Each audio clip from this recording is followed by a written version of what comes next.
présenté par rosetabiblia.com.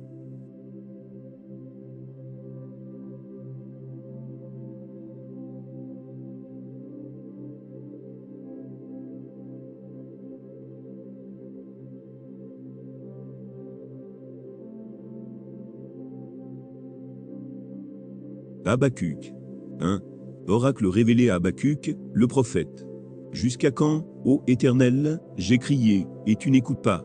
J'ai crié vers toi à la violence, et tu ne secours pas. Pourquoi me fais-tu voir l'iniquité, et contemples-tu l'injustice? Pourquoi l'oppression et la violence sont-elles devant moi? Il y a des querelles, et la discorde s'élève. Aussi la loi n'a point de vie, la justice n'a point de force, car le méchant triomphe du juste, et l'on rend des jugements iniques.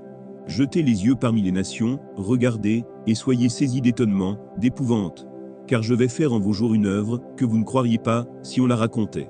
Voici, je vais susciter les Chaldéens, peuple furibond et impétueux, qui traversent de vastes étendues de pays, pour s'emparer de demeures, qui ne sont pas à lui. Il est terrible et formidable, de lui seul viennent son droit et sa grandeur.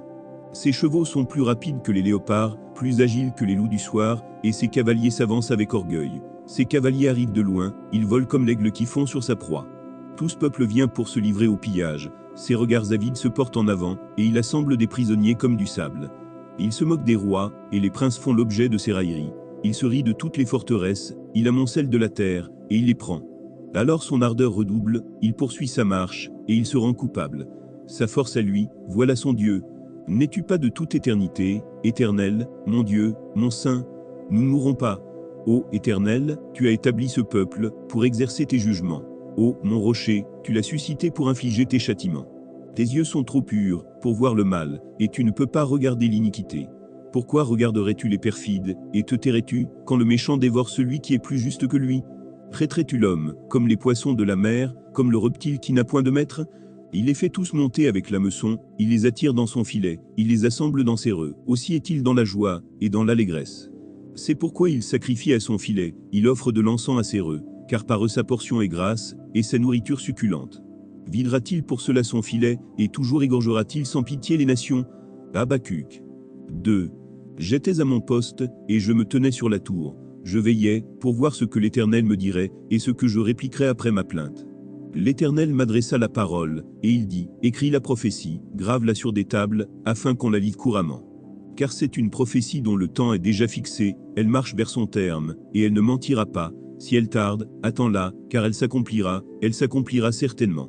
Voici, son âme s'est enflée, elle n'est pas droite en lui, mais le juste vivra par sa foi. Pareil à celui qui est ivre et arrogant, l'orgueilleux ne demeure pas tranquille, il élargit sa bouche, comme le séjour des morts, il est insatiable comme la mort, il attire à lui toutes les nations, il assemble auprès de lui tous les peuples. Ne sera-t-il pas pour tous un sujet de sarcasme, de raillerie et d'énigme? On dira, malheur à celui qui accumule, ce qui n'est pas à lui. Jusqu'à quand? Malheur à celui qui augmente le fardeau de ses dettes. Tes créanciers ne se lèveront-ils pas soudain? Tes oppresseurs ne se réveilleront-ils pas? Et tu deviendras leur proie. Parce que tu as pillé beaucoup de nations, tout le reste des peuples te pillera, car tu as répandu le sang des hommes, tu as commis des violences dans le pays, contre la ville et tous ses habitants. Malheur à celui qui amasse pour sa maison des gains iniques, afin de placer son nid dans un lieu élevé, pour se garantir de la main du malheur. C'est l'opprobre de ta maison que tu as résolu, en détruisant des peuples nombreux, et c'est contre toi-même que tu as péché.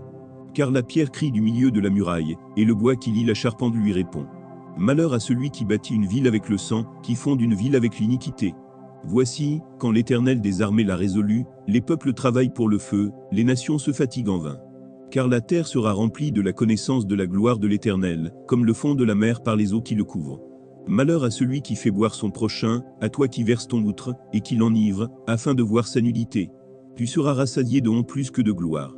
Bois aussi toi-même, et découvre-toi. La coupe de la droite de l'Éternel se tournera vers toi, et l'ignominie souillera ta gloire.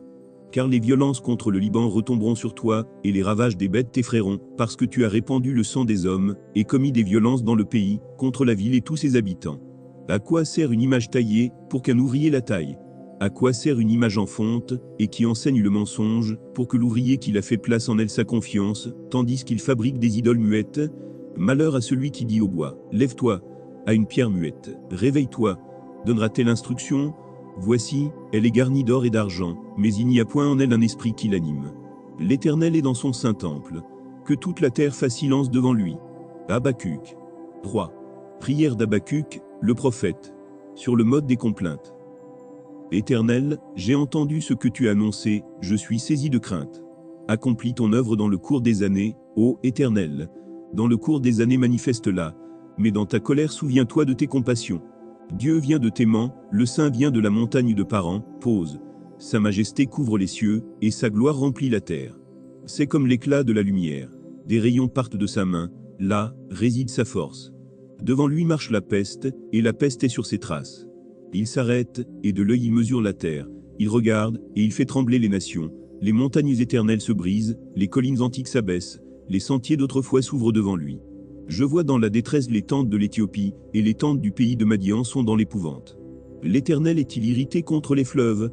Est-ce contre les fleuves que s'enflamme ta colère, contre la mer que se répand ta fureur, pour que tu sois monté sur tes chevaux, sur ton char de victoire? Ton arc est mis à nu. Les malédictions sont les traits de ta parole, pause. Tu fends la terre, pour donner cours aux fleuves. À ton aspect, les montagnes tremblent, des torrents d'eau se précipitent. L'abîme fait entendre sa voix, il lève ses mains haut. Le soleil et la lune s'arrêtent dans leur demeure, à la lumière de tes flèches qui partent, à la clarté de ta lance qui brille. Tu parcours la terre dans ta fureur, tu écrases les nations dans ta colère.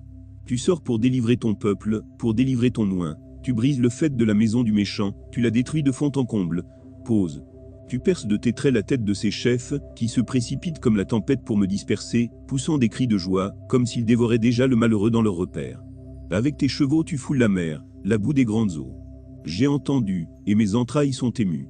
À cette voix, mes lèvres frémissent, mes os se consument, et mes genoux chancellent. En silence je dois attendre le jour de la détresse, le jour où l'oppresseur marchera contre le peuple.